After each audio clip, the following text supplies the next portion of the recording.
Word to Marcus Garvey. Y'all hardly sparked it. I'm EQ. RobJay 10X. Hey, this Gentleman's History Hour. That's GHH for all of y'all that's out there listening. This is the hour. Well, not even an hour, man. We just have a casual conversation. Just talking about blackness. Yeah. Blackness. You know, and it'd be like, one thing about being black, it's always, hey, you talk about a never-ending subject, man. Yeah. We always got something, man. We were studying Garvey, and then the world was also going on. We got a lot of things going on in 2020, man. It's NBA players just had was a walk out and a walk back in. Yeah. They skipped school and came back to school in the same day. You know, the NBA players, to me, man, they had I ain't knocking it though. Nah, man, I'm not knocking what they did. I just think with the NBA and with what we need to start doing as black Americans, and one thing we can learn from studying our ancestors, studying the garbage and stuff like that, we got to start calling things what they are. Yeah. You know, when you start using words like boycott. Yeah, because I look at it like it's a strike. Because I don't know. Yeah, if it was I mean, it was a day off. Technically, the correct term would have been it was a mental wellness day. Yeah. That's what happened. NBA players took a mental wellness day. Yeah. But when you start calling things boycott, when you start calling things, you know, a nation, you know what I'm saying, a movement, those words meant something really different. Like when we're going back to the Garvey type, it really waters down. And I think we don't know one thing about learning our history that's done to me is really empowered and really kind of put me back in the driver's seat of my own destiny, because I realize what I come from. Yeah, you know, that's a good point. Going back to your earlier point on language or whatever, I think this is a generation where we use a lot of things loosely, especially to me, like one thing that I've always cringed when I hear people call themselves activists in the last 10 years, especially in the social media era, and all they did is type some words on the social media platform, and then they claim or put the title of activist on themselves like that. That rubs me a certain type of way, especially knowing there are a lot of organizations and people who've been on the ground for a lot of years, day in and day out. Yeah, it's like you can't just call yourself a doctor without having some kind of certification or something to let people know, okay, you official with it, or a scholar.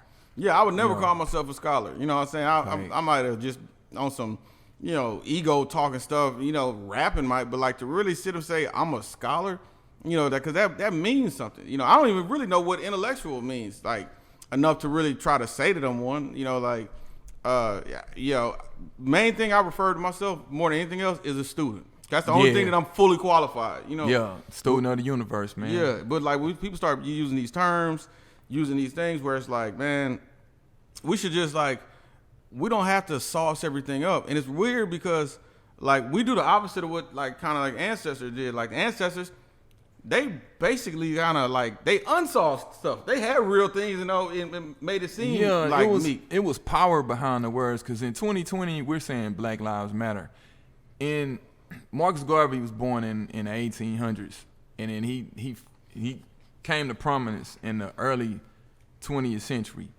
He was saying, up you mighty race, you can accomplish what you will. That sounds way more powerful to say.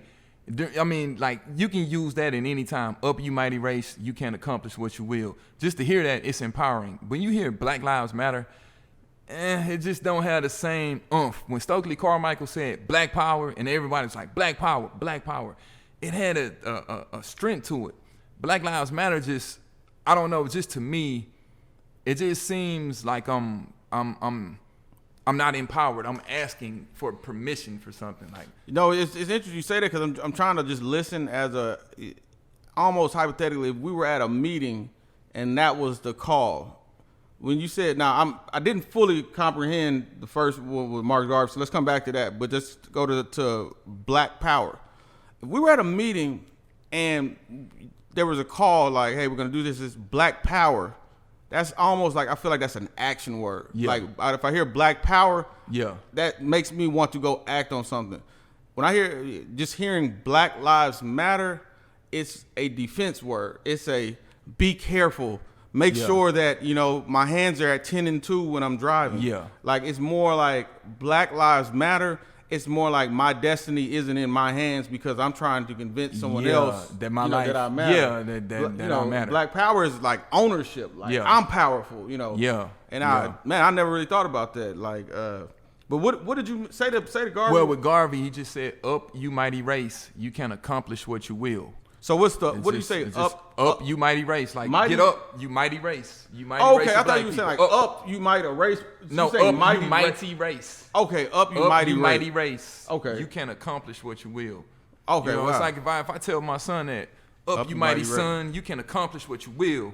It just has some strength to it. To me, it just has more teeth to it. No, you're right. Those are some affirmative words. Like I didn't really. Our words have gotten really diluted now. As you say that, even we go to like a hope and change. Like with the it's still really it's all like the narrative has went from taking action, even having a dream, which it ain't necessarily King Greatest moment. It's still something that is a vision being fashioned that he actually can take action and right now to contribute to.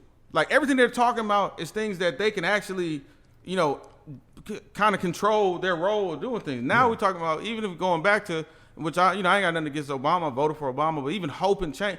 We can't really, hope is not an action. Yeah. Hope is just, man, I hope this storm don't hit us. Yeah. You know what I'm saying? Like, so man, that's some real ism right there that you came with. One thing and just talking about somebody like Marcus Garvey and understanding somebody coming from Jamaica and having a big impact on the United States, which is a feat in itself. Because I try to think of international, like people that came from somewhere else and had a huge impact on the United States. Because when he started what he called the UNIA, the Universal Negro Improvement Association, he started it in Jamaica and it wasn't really popping off. And then he came to the United States, Harlem in particular, and I mean it took off. And then he just went other places, and it got bigger and bigger and bigger and bigger.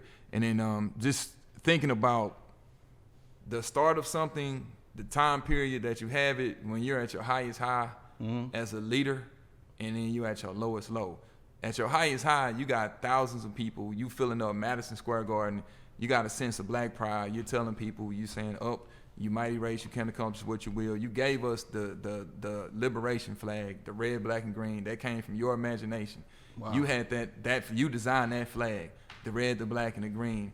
You had the poem, this flag of mine. You do all this incredible stuff, but you live long enough, even though Marcus Garvey died at 53, you live long enough to where you become isolated in London, dying in exile. Yeah, and I heard wasn't he like ridiculed by like even little kids when he went to going back to because he got deported. He got he got the worst thing. Mail fraud. That's what they got him on. On $25 mail fraud. Right? The weakest thing. That's like you just trying to get somebody. Yeah. You're just trying to get somebody out of here. One thing I would say, man, J. Edgar Hoover, man, when you talk about history and an enemy to black leadership, man, J. Edgar Hoover it seemed like he was just taking out everybody. Yeah. I mean, being in the FBI for like almost 50 years, man. So you got to think he was there and starting COINTELPRO way back and having that on Marcus Garvey. It got to a point where the people that Garvey was doing business with, his main people, they were all infiltrators. Yeah, and it's like, I guess like, I'm not one of the people who likes to misuse words. So I technically, he was doing a job, so I can't necessarily, as an American, refer to him as a terrorist. But for Black Americans, he's a black terrorist. This person took down. I mean, you look at the impact that he had on, from Garvey all the way to the Black Panthers.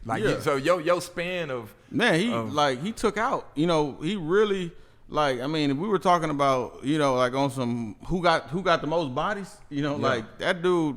Man, he probably, if you take away what he's doing with his work, and think about it is with the American temperature, if it wouldn't have been him, I believe there would have been somebody else doing something.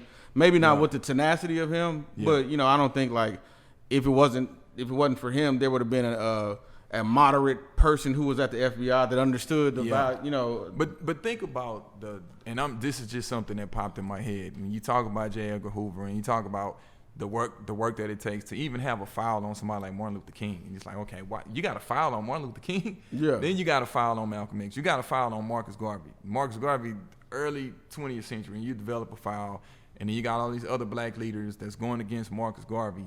And then you start what you call the COINTELPRO, counterintelligence. So you're gonna counter intelligence, not even crime. You're not even fighting crime. Yeah, you're fighting the intelligence of black leadership. That's what you're fighting against. But see, maybe now that, and I was just thinking about this today, I was like, you know what? One thing that I wish that we did as black people, I wish that we studied the way that white people protest. In the way that white people respond to basically attacks on their ethnicity or just things that they feel like are socially wrong. Going all the way back to when they came from England.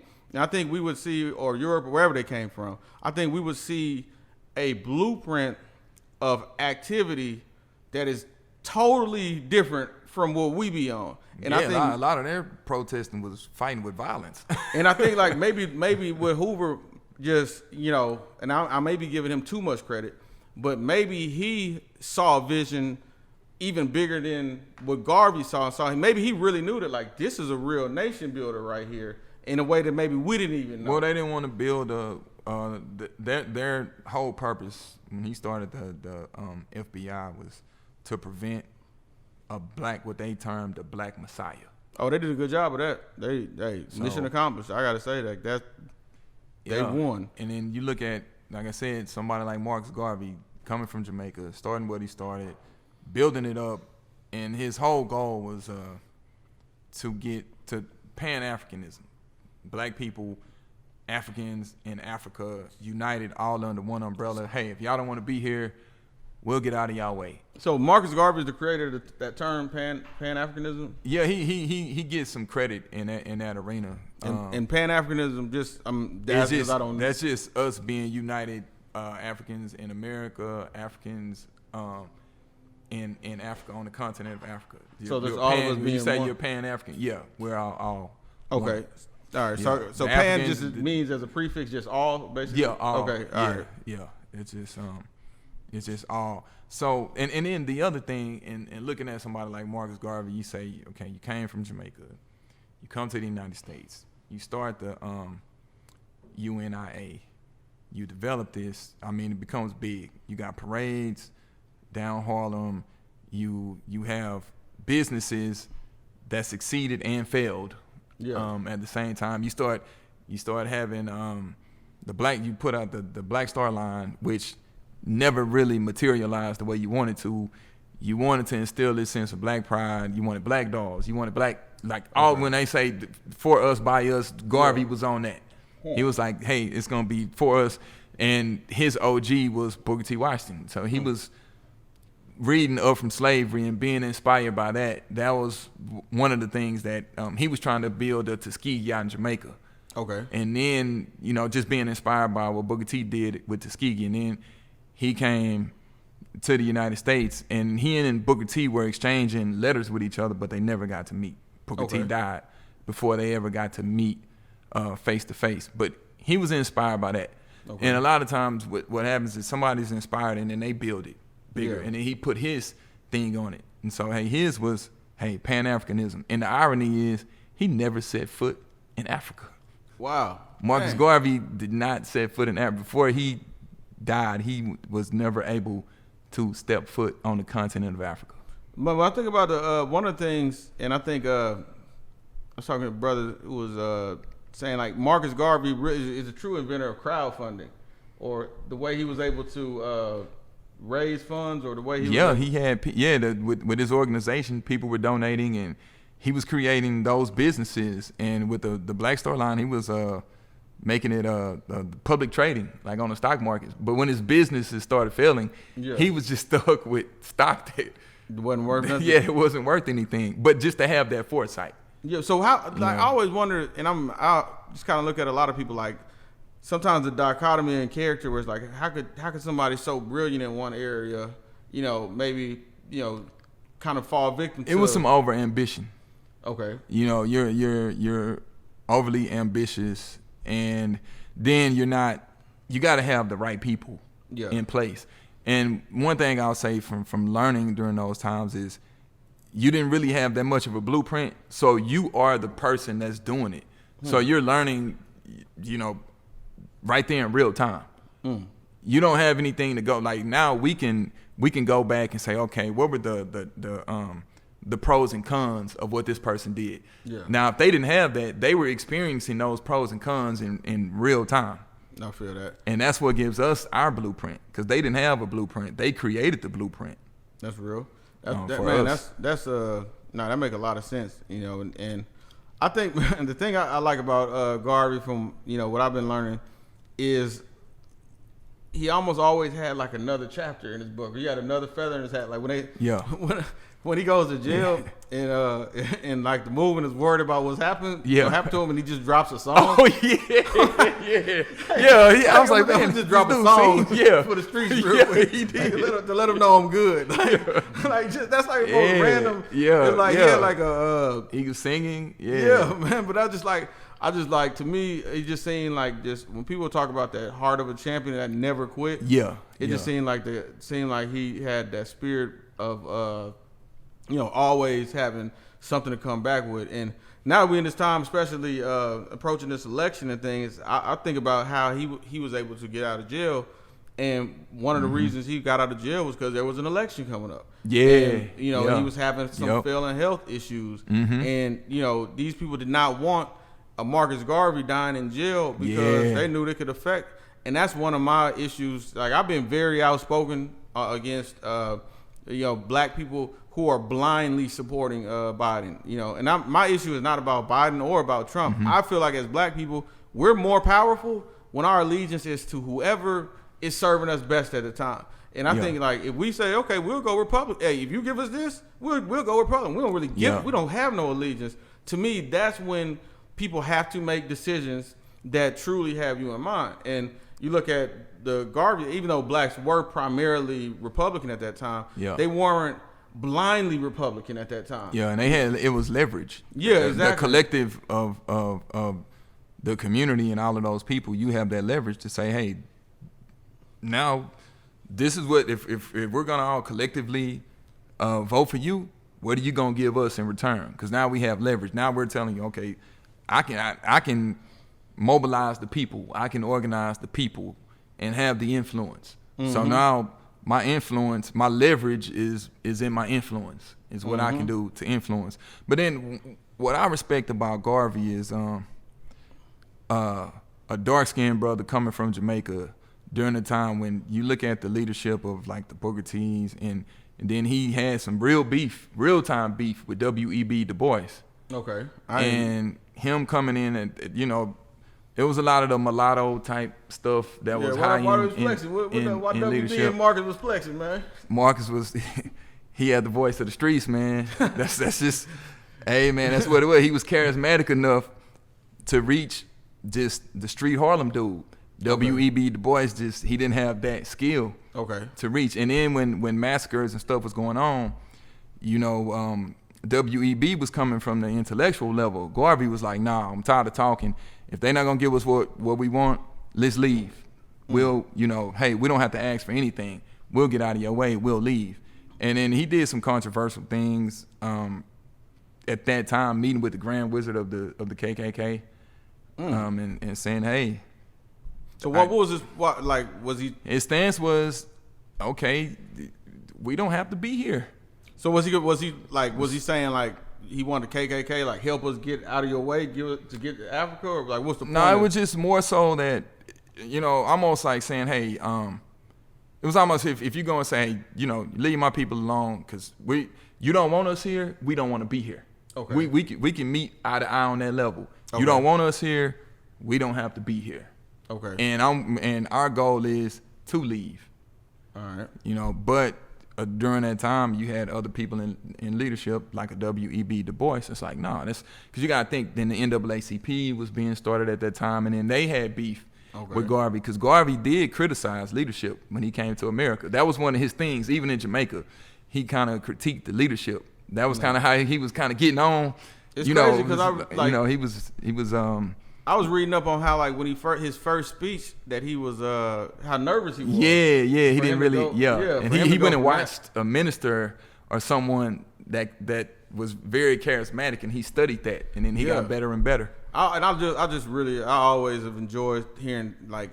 I really enjoy hearing about humble beginnings of people. He didn't just come out the womb as this charismatic guy that could speak. Most definitely. I want to say his first speech was like a failure. It didn't hit.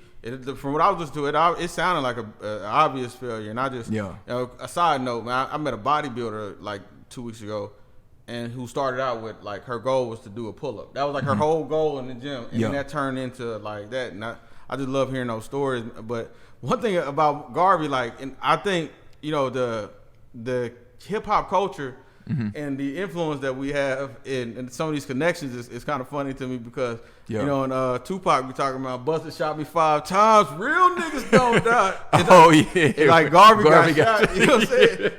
He became like a messiah figure. Yeah, he came, took them shots. He didn't take 5 shots, but I'm gonna call it 5. It's really 3. But I took 5 shots. I gave a speech the next day with a bullet in my head. I'm like, because I mean, when you look at when you talk about hip hop influence, and you look at the red, black, and green flag in the early hip hop, and you look at a group like X-Clan. Yeah. This is protected by the red, the black, the green. Is Black Star like an ode to? And Black Star, the group Mos Def and Talib, that name comes from Marcus Garvey's ship line. Man, was the Black Star line. Black Star line. Why do you think? Like, to be honest, I used to feel like, man, in school, man, why did they give us all Martin and no Malcolm? But now I'm like not even worse. But I'm like, damn, I really honestly cannot really recall a time pre-college even hearing the name Marcus Garvey in a school environment. Yeah, you know what? I probably first heard Marcus Garvey on a hip hop tape. That may have been my introduction to knowing who Marcus Garvey was. Cause like you said, in school, I can't remember in history, even during the Black History time, I can't recall hearing anything about Marcus Garvey until I listened to hip hop. And that was the beauty of hip hop to me, was being able to, get that kind of history. Like when I talked about Garvey being a short, dark skin, it was like Biggie. Biggie came in the game like, whoa, you an uncharacteristic dude for hip hop, but you came in and made your lane. Garvey came in like, hey, I don't look like all these mulatto brothers, but I'm coming in here to stake my claim. And he was prideful with what he did, even with how he dressed, the military aspect of his organization. He had like that, and then the business. You couldn't help but have a sense of pride during that time. Yeah, man, that's the thing. Like, I think I've been learning a lot, man. It's amazing to me like how even though they're struggle, and I'm one of those people. Like, I'm definitely there's still challenges that we have today in Black America, but to try to compare what we're going through right now to them, it's honestly in my opinion, it's offensive to our ancestors. Yeah. And I'm not saying that we should praise America for progress as if, but to act like what we're going through is what they went through. It's blatant. I mean, it's blatant counterfeit. It's just wrong, but like, it seems like what the times they were going through, even though things were much tougher than them, the one thing that they had was they were together.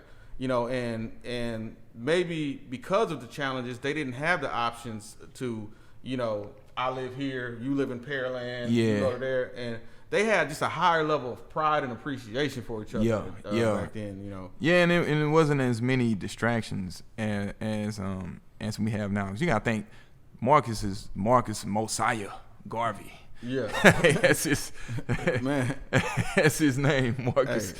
Mosiah Garvey. But I mean, when you look at it and we compare, the then to now and where we are in 2020 and looking at terms like Black Lives Matter and looking at the NBA, I commend them. I always say this, when if people a lot of people want people to take a risk that they're not willing to take themselves. Oh, black Negroes love asking you to be a martyr. Hey, It's go martyr yourself. Dog. Yeah, you know, so I'm very careful with how I critique certain things that's done because I'm like, okay, I got to ask myself, would I be willing to take that risk? Or am I asking someone to take that risk because I'm not willing to do it? Yeah, no, I feel they was willing to go all the way, man. And speaking of respect on our ancestors' name too, man, one thing that I come into the knowledge of over this past week, man, was like who and correct me if I'm pronouncing this wrong, but who Imhotep Yeah. actually was like. Yeah, man, like, first black genius, man. Yeah, this the first black genius. And built so the step pyramid for King Zoser. I mean, he was a physician. Yeah, he was like an this. architect. I mean, the Hippocratic, the Hippocratic Oath. Yeah, this guy, is the guy who he looked up to. Yeah, and like for us to take a black genius, and turn his name, bastardize it, his name into a caricature of ignorance in the black community. Yeah, like it's you should, anybody who calls someone Hotep. Now, if you didn't know, I'm gentle on the ignorant. If you didn't know, you didn't know. But I challenge every black person to do 20 minutes of research on Imhotep. Yeah, Imhotep.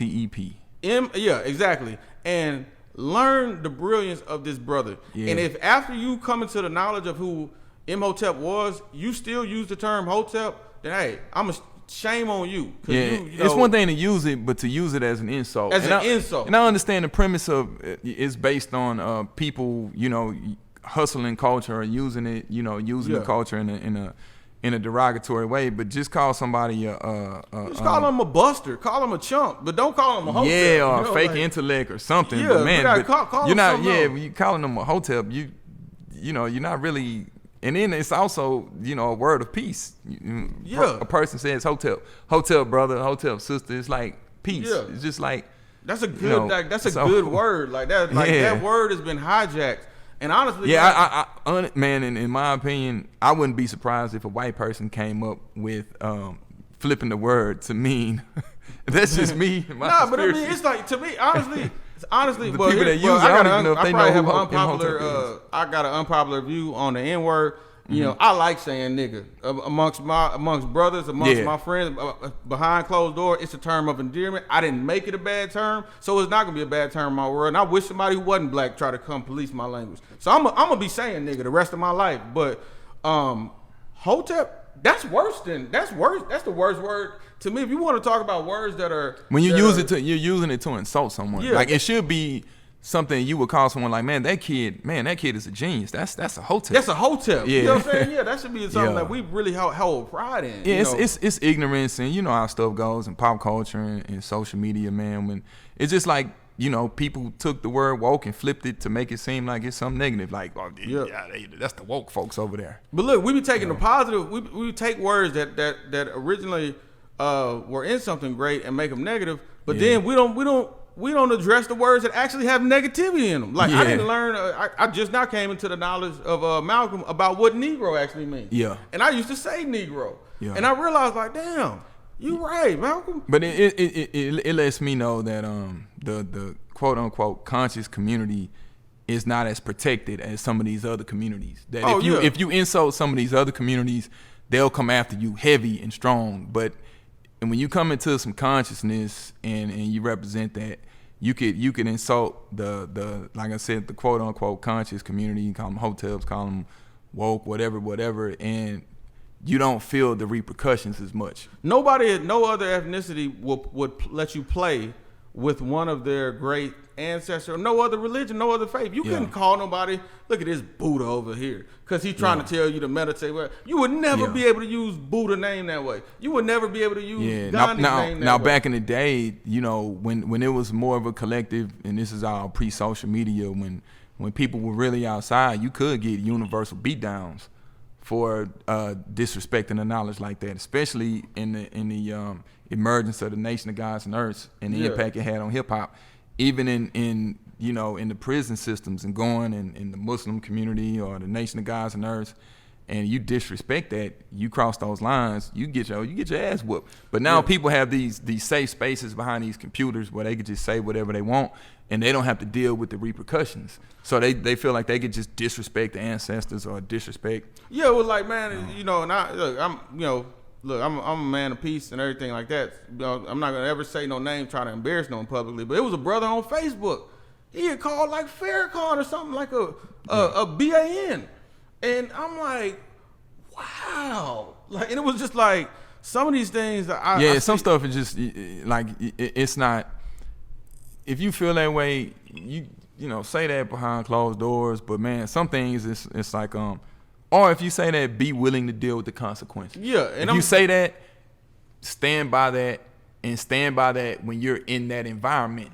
To really, because it ain't, hey man, it's not hard to find. Yeah. So if you want to say that, go to that community and say that, and let them know how you feel about certain things, and just be willing to deal with the consequences, or don't say anything. Yeah, that's at all. my whole point. My whole point is this: it's not about you. I don't want you to stand on it. I don't want you to go to these people's neighborhood and say it and get yourself hurt or something. I want you to put respect on their name. Yeah. Like, we just respect somebody's name, you know, and just operate in that place, man. But you know, it's a lot of things to cover, man. And we'd like to give it to you in bite-sized chunks. So. Oh yeah. She said, It's EQ. RobJay, man. Word to Marcus Garvey. Y'all hardly sparked it.